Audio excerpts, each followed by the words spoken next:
Napakadali niyang gawin yan. Mayaman siya, marami siyang pera. There is no real sacrifice on her part. Alis. Sayang naman yung award. Parang maliit lang po na bagay ng award para sa pinagdadaanan ni Ma'am Sunshine. Yung mga napapayag naman po ako ng mga ng bayan. I'm sure bukas madadagdagan sila. Very good as always, Margie.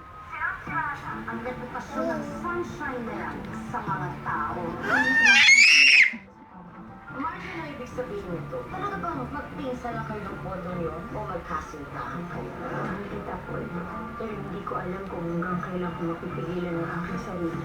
Sorry po, pero dahil sa ito kong may mahal, tinuruan mo kong maging tao. Nung wala noon ng nanay, binigay mo po kagad sa akin sa father ito. Nabat ko, boss niya, siya po ako. Nakamas lang yung naranasan ko. Kaya, natanong po siya palagi ang si Pusha, naging isang pamilya. Hindi ko po kaya, mawawala ko siya.